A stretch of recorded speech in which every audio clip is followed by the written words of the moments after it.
apa nggak ada yang memberi katakan kritik loh, yang Anda sumbang kok yang aneh-aneh gitu loh, yang nggak ada hubungannya dengan dengan oh ya sering, bisnis. ya sering.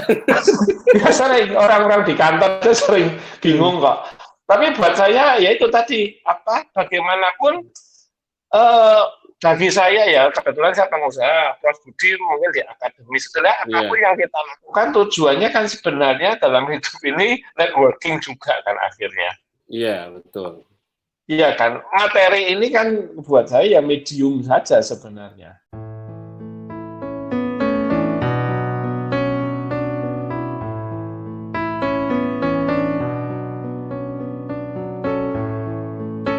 Tamu saya malam ini Pak Haryanto Halim, ya. Ya, malam. Seorang pengusaha, belakangan juga jadi budayawan, aktivis sosial media, ya media sosial, juga salah satu pemrakarsa event tahunan budaya di Semarang, Pasar Imlek Semawis, dan masih banyak lagi saya kira kegiatan-kegiatan budaya baik yang kaitannya dengan ketionghoaan maupun yang lintas budaya dan lintas agama. Gini Pak Haryanto, channel saya ini tentang berani bahagia gitu. Saya itu selalu kagum gitu ya. Anda sebagai pengusaha pasti sibuk, pasti beban pikirannya juga tidak sedikit ya. Tapi kok terus masih bisa menambah macam-macam kegiatan itu, apakah itu membuat Anda bahagia atau sebenarnya membebani? Macam-macam kegiatan sosial ya. Padahal pengusaha sendiri kan ya sudah lumayan lah, ya kira-kira sibuknya. Ya, memang kebetulan kegiatan-kegiatan itu malah melengkapi apa yang saya lakukan di dunia usaha sebenarnya. Bahkan sampai dulunya sempat aktif mengajar di Unika Sugio Pranoto pun sebuah hal yang menurut saya malah melengkapi, bukan malah merepotkan. Jadi di aktivis sosial maupun kegiatan menulis itu menurut saya kok malah membantu apa yang saya lakukan di dunia usaha. Atau itu justru mencerminkan sebenarnya memang ada alter ego ya, ada ego yang lain itu dari seorang Haryanto Halim yang tidak hanya pengusaha sebenarnya, kepribadian yang bukan hanya ganda tapi berlipat ganda. Kepribadian ganda. Aku wis deg-degan. Ya, menurut saya memang kebetulan hobi juga sih ya. Meskipun memang kalau dipikir-pikir ya tidak banyak juga mungkin kalau pengusaha lebih banyak hobinya ya mungkin lebih entertain istilahnya mungkin dengan sesama pengusaha atau mungkin hobi-hobi yang lain. Kalau saya memang suka di budaya terus terang dan di pendidikan, mungkin hal itu yang mendorong saya untuk aktif di kedua kegiatan itu. Jadi tetapi tidak mengurangi ini ya kebahagiaan sebagai pengusaha ya Pak ya? Tidak, malah buat saya yang tadi malah melengkapi bahwa bahkan ide-ide kadang lewat kegiatan sosial budaya malah juga mendukung kegiatan bisnis yang saya lakukan juga. Network-nya kan juga berbeda, network-nya juga lebih luas sebenarnya. Dan kalau saya melakukannya dengan penuh senang gitu ya, malah bisa dapatkan insight yang lebih, bukan sekedar formalitas cuman misalnya nyponsori acara, tapi seperti di Pasar Imlek Semawis misalnya, karena saya terlibat secara emosional, jadi kadang dapat insight-insight yang menurut saya juga baik. Tapi kadang-kadang saya nggak tahu ya, Anda karena wirausahawan atau pengusaha, tapi lebih sebagai pemilik sendiri ya, tidak dalam sebuah perseroan yang pemiliknya banyak, itu apa nggak ada yang memberi katakan kritik loh, yang Anda sumbang kok yang aneh-aneh gitu loh, yang nggak ada hubungannya dengan ya sering bisnis. Ya sering, orang-orang di kantor itu sering bingung kok. Tapi buat saya ya itu tadi bagaimanapun bagi saya ya kebetulan saya pengusaha, Prof Budi mungkin di akademis, setelah apapun yang kita lakukan tujuannya kan sebenarnya dalam hidup ini networking juga kan akhirnya. Iya betul. Iya kan, materi ini kan buat saya ya medium saja sebenarnya. Hmm. Jadi Jadi saya bersyukur punya profesi ini, jadi saya bisa mungkin lebih leluasa, tapi pada akhirnya bagaimana kita bisa berinteraksi dengan orang itu yang menurut saya jauh lebih penting nantinya. Jadi networking yang Anda maksud ini sebenarnya lebih pada relasi antar manusianya ya kelihatannya. Anda lebih suka Betul, di situ ya, bukan pengertian betul, bisnis networking ya. Akhirnya. betul, betul. Betul, bahwa seperti kalau saya dengan distributor ketemu, biasanya saya ngomongnya malah nggak terlalu bisnisnya. Ya mungkin kalau ada yang persoalan besar, tapi teknik bisnisnya biasanya yang menyelesaikan ya manajer saya. Hmm. Dengan Anda malah ngomong mungkin pasar Semawis atau Ya, terus mungkin gerakan ya soal hmm, pendidikan. lebih ke sana Jadi malah. betul. Jadi itu relationship yang saya bangun bahkan dengan relasi bisnis dengan supplier pun ya demikian.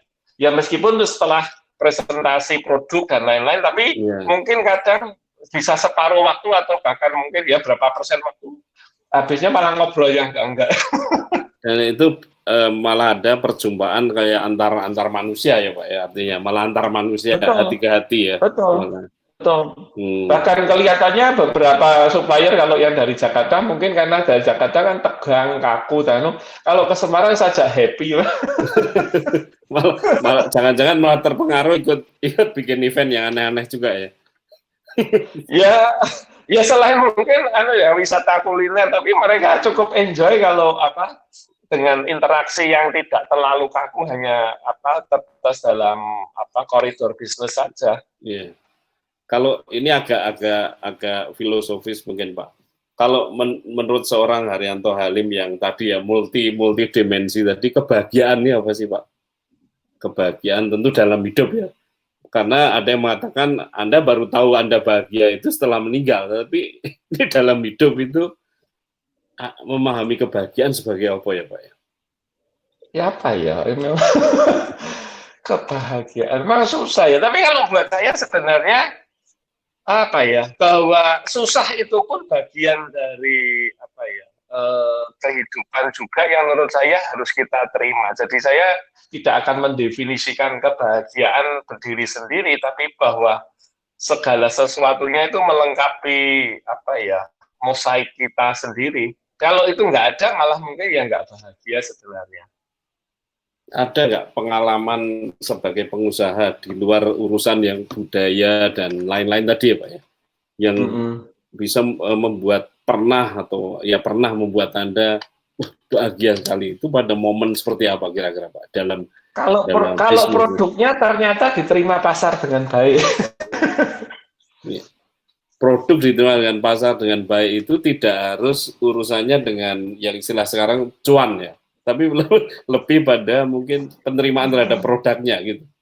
Betul, ya meskipun akhirnya tetap ada keuntungan, tapi bahwa artinya gini, produk itu kan sebuah hasil akhir dari buah pikir, dari mungkin riset, inovasi, dan menyenangkan bahwa apa yang kita pikirkan baik ternyata juga dianggap oleh pasar sebagai hal yang baik. Jadi sebenarnya itu sangat menyenangkan sekali, artinya berarti yang saya bikin standar ini bisa diterima dengan baik. Berarti ya lumayan universal ya Pak ya. Saya itu kalau nulis itu ya tulisan saya sendiri itu dimuat aja ya seneng kayak nemu uang 100 juta gitu kira-kira kayak gitu. Oh iya, saya bisa merasakan. Aneh sekali Iya. itu artinya. Yang penting itu produk atau karya itu diterima, direspon ya. Lebih ke arah ada buah pikir kita dihargai mungkin ya, perasaan itu ya. Bahwa muncul nanti financial reward itu ya boleh ya kalau mungkin ini sombong ya efek samping gitu ya tapi itu memang betul begitu. Jadi saya banyak ngobrol dengan penulis itu misalnya kalau satu orang nulis dalam sebuah buku bareng-bareng banyak orang ya, satu buku itu bareng-bareng banyak orang, hampir rata-rata begitu nerima bukunya yang dibaca tulisannya sendiri Pak. Padahal dia sudah nulis kan minggu kemarin dia yang nulis gitu loh. Tapi begitu bukunya sampai yang dibaca juga tulisannya sendiri. Cukup itu bahagia. Dari yang lain dibaca. Sama, Prof. Kalau lihat orang foto bareng kelompok yang dilihat ya fotonya sendiri.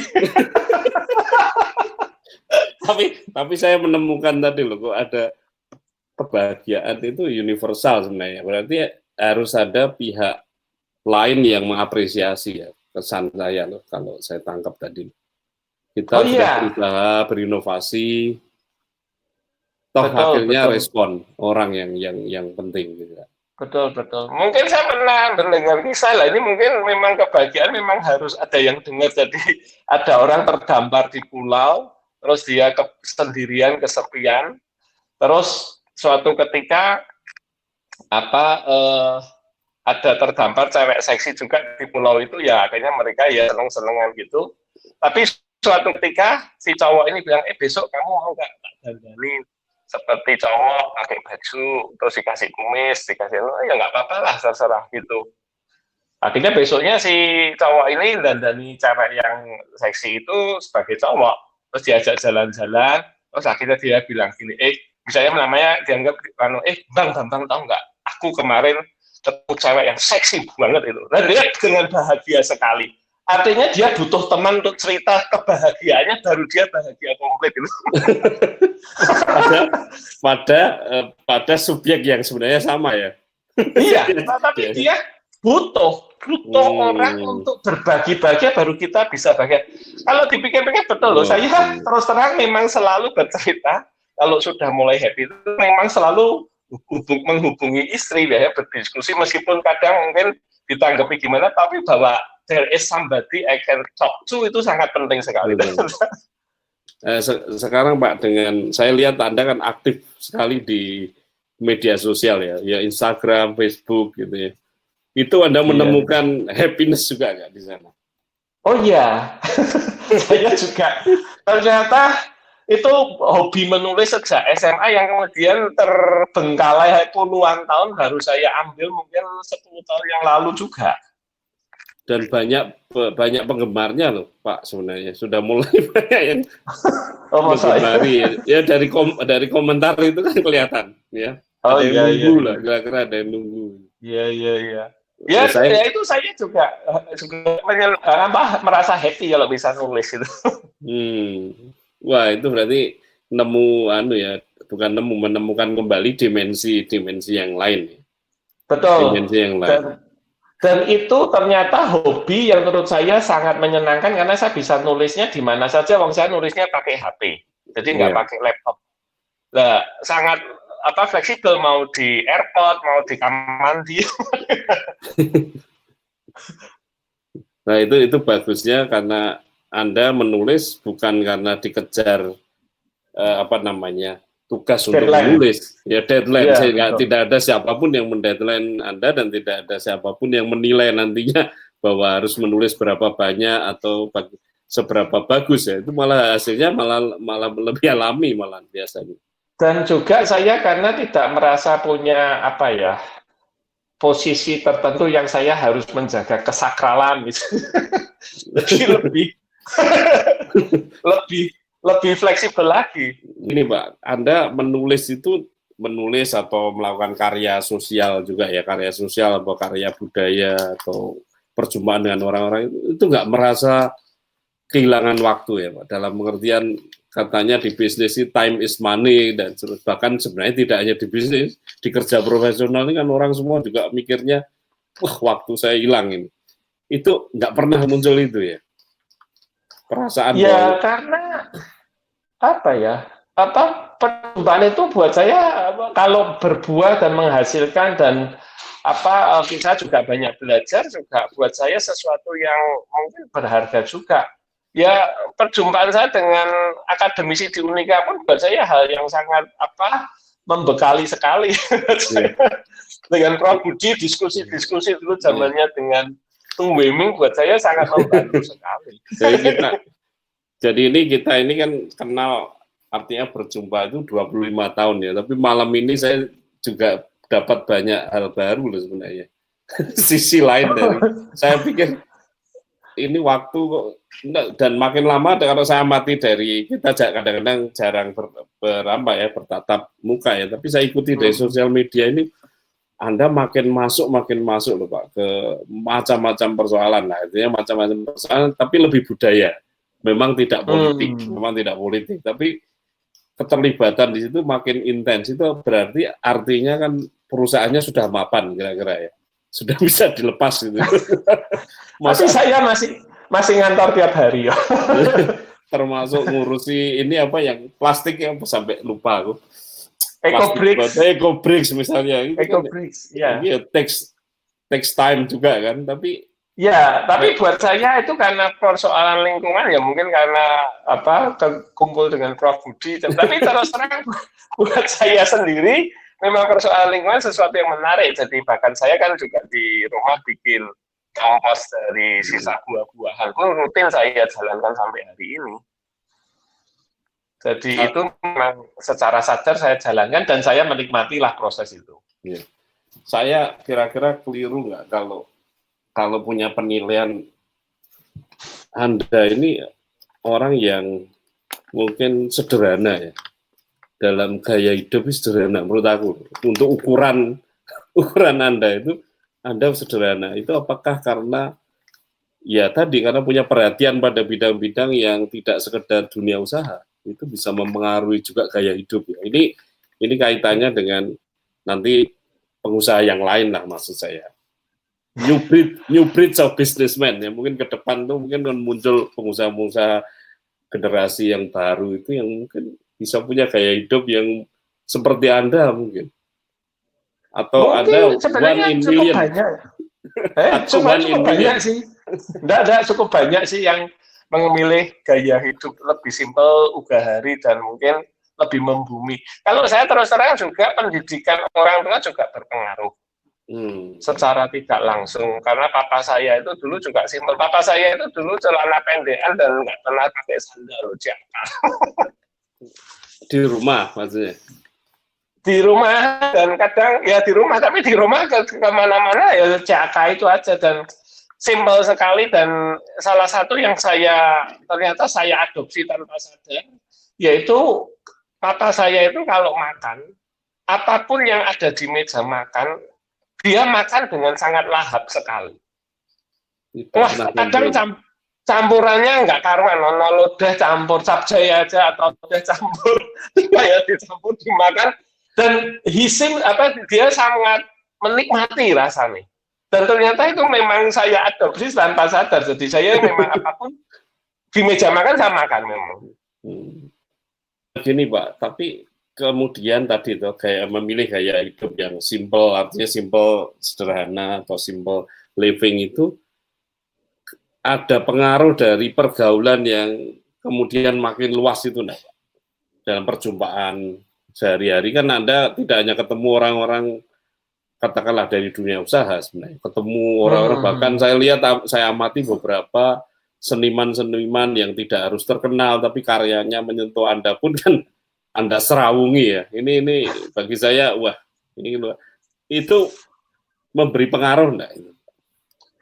Pengaruhnya bahwa saya makin meyakini, bukan secara tidak sadar ya, ternyata kok gini malah lebih enak gitu buat mereka menerima saya, lebih gampang, lebih nggak ada jarak. Jadi, dan saya juga belajar bahwa bukan karena saya pengen diterima, tapi bahwa pada saat kita membentuk hubungan itu sebenarnya harus mungkin tanpa beban, tanpa pesan, tanpa pretensi, itu ternyata bisa diterima dengan lebih baik sebenarnya. Jadi dengan berhubungan dengan banyak orang malah makin membentuk saya bahwa ini memang betul, ini harusnya memang kita semacam ini. Kalau bisa ya membumi gitulah, nggak usah terlalu neko-neko gitu aja. Tadi Pak Arianto menarik dari mengatakan bahwa sebenarnya sekarang banyak juga ya pelaku dunia usaha yang memilih simple living itu juga banyak ya Pak ya? Oh, ada bahkan salah satu mungkin konglomerat di Jakarta pun anak-anaknya menurut saya juga simpel. Itu kaitannya dengan pendidikan mungkin ya? Biasanya dari lifestyle di keluarga itu sangat menentukan sekali juga. Apa yang dilakukan oleh keluarga besarnya, oleh orang tuanya, sangat menentukan. Nah, bahkan tapi kemudian pergaulan juga akan memberikan warna menurut saya.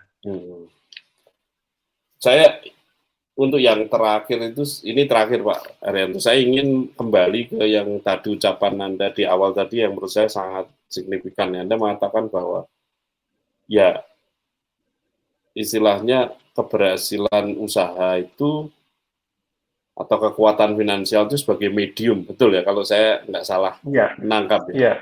Itu bisa Anda elaborasi lebih jauh enggak Pak? Pengertian atau apa yang Anda hayati dari situ? Ya sebenarnya begini, yang saya katakan bahwa asal pengusaha mungkin ada yang jadi guru, ada yang jadi mungkin profesional lainnya, jadi eksekutif, sebenarnya ya itu semua adalah medium bagaimana itu membuka ruang-ruang bagi kita untuk berinteraksi. Pada akhirnya sebenarnya kalau soal sukses, soal kekayaan materi, dan lain-lain, sebenarnya kan nggak ada habisnya. Saya sekarang sudah sampai pada titik tertentu, yaitu secara filosofis kan ngomongnya gini, kita mau nyetir mobil sekencang apapun di jalan tol, selalu ada mobil di depan kita kok. Iya kan? Bahkan kadang-kadang mereknya sama ya. Iya. Ya sudah, misalnya kita semua dikebuti semua di depan kita, nanti di depan sudah ada mobil lain kok. Iya kan? Iya, betul. Dan selambat apapun kita nyetir sebenarnya, selalu ada mobil di belakang kita. Nah, Anda Pak Arianto menemukan ya kalau saya sebut wisdom lah, itu umur berapa itu? Mulai sejak ketemu Prabudi toh. Wah, gawat. Nanti channel saya jadi terkenal, semua orang pengen ketemu. Serius loh, kadang saya terus terang banyak belajar dari Prof Budi, insight-nya, cara berpikirnya. Jadi buat saya Prof Budi terus terang waktu membawa saya ketemu dengan beberapa orang, terus terang waktu itu saya mencernanya agak alot loh, karena saya kan nggak terbiasa dengan diskusi-diskusi semacam itu. Tapi di akhirnya saya menyadari bahwa ini baik loh sebenarnya, meskipun mungkin saya belum bisa 100%, tapi itu membantu. Jadi kalau ditanyakan ya mulai mungkin banyak berinteraksi di dunia akademisi, kemudian juga ya memang saya juga senang membaca. Kebetulan saya juga suka membaca filsafat agama-agama yang lain-lain juga. Nah itu sangat membantu sekali sebenarnya. Jadi berarti di usia dewasa itu terbentuk melalui interaksi juga ya Pak? Kesadaran bahwa ini medium itu gitu ya. Betul. Makanya saya suka bahwa lewat, dan hasilnya menurut saya nggak jauh beda. Misalnya saya lewat jalur pengusaha, Prof Budi lewat jalur akademisi. Menurut saya mungkin pengalaman batinnya bahkan mungkin Prof Budi lebih banyak karena interaksi dengan di luar negeri, dengan pendidik dengan akademisi luar negeri, pasti ada hal lain yang saya nggak bisa rasakan, dan itu memperkaya batin dari Prof Budi sendiri.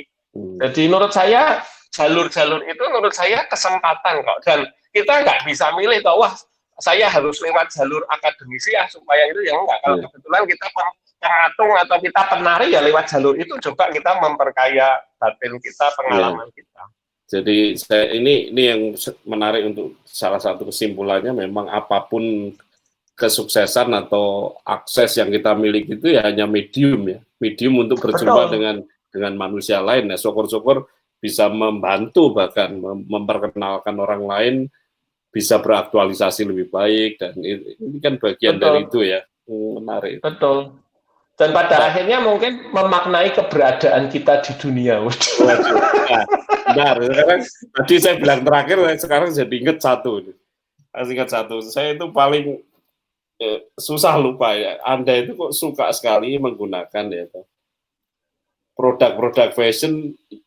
Ya sorry ya, yang murah-murah, dan sudah murah bangga lah. Ini problem apa ini? Sudah murah kok bangga loh, ya sepatu. Sebenarnya saya nggak pakai yang murah-murah loh, saya pakai KW terus.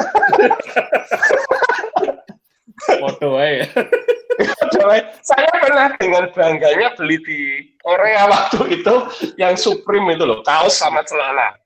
Terus waktu temennya anak saya yang bungsu datang, anak-anak SMP gitu, terus saya pamerin, ini om beli ini Supreme ini dari Korea. Terus anak-anak teman-teman anak saya langsung bilang, KW itu om KW, lu kok tahu? Lah, anak Om yang cerita.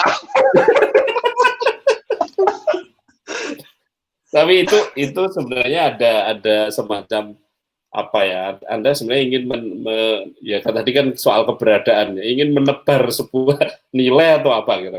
Karena kesannya kan kalau orang pakai yang murah dan diam itu ya saya anggap ya pasif dinikmati sendiri ya. Tapi Anda ini lebih semacam lebih apa ya outspoken tentang apa yang Anda pakai gitu. Wah, ki sandalku begini, ini menarik. Mungkin saya apa ya? Buat saya memang materi itu kan harusnya dibawa relationship itu aja lah. Jadi mungkin secara nggak sadar itu yang muncul. Buat saya materi itu nggak penting amat lah. Bahkan kalau mau agak filosofis kan kadang begini. Topi misalnya saya lagi senang pakai topi dari bahan goni, peci dari goni. Itu kan harganya cuma 20.000. Saya sampai bilang gini, ini peci ya harga 20.000 bisa ditaruh di kepala. Itu sepatu Lenvin 10 juta nggak bisa taruh di kepala. Jadi saya pengen melihat proporsi dan esensi dari sebuah hal itu pada tempatnya menurut saya lebih tepat ya. Tapi bukan berarti ini sih sekedar konfirmasi, bukan berarti ketika memang ada kesempatan dan memang suasana itu mengharuskan kita menggunakan yang harganya mahal ya harus kita pakai ya. Atau tetap Anda sangat pokoknya saya harus istilahnya hardliner. Saya kalaupun mahal, kadang yang kalau boleh saya sebut aksesoris yang saya pakai paling mahal mungkin sepatu, karena sepatu itu ternyata saya baca-baca harus betul, kalau enggak bisa kena plantar fasciitis yang kakinya sakit itu. Saya pernah kena, jadi akhirnya harus beli mahal. Mahal pun tapi ya nggak sampai berlebihan sih mahalnya. Menarik. Ya 1 juta itulah kurang. 1 juta untuk seorang Erianto Halim ya, artinya banyak anak orang-orang yang baru mulai bekerja aja beli juga seharga segitu ya sekarang ya. Tapi artinya memang ini persepsi tentang tadi ya harta sebagai medium itu memang menarik. Betul, dan saya meletakkan sebuah hubungan di atas materi apapun itu. Jadi materi itu menjadi sesuatu bukan insignifikan tapi tidak prioritas itu. Ya, itu sangat terbukti ya dengan luasnya lingkup pergaulan Pak Arianto juga yang tidak hanya di lapisan atas ya, malah bagi banyak orang termasuk saya itu terkagum-kagum ini kok masuk kemana-mana dan bisa gitu, artinya ya memang karena tadi prinsip tadi dan itu saya yakin Anda orang yang bahagia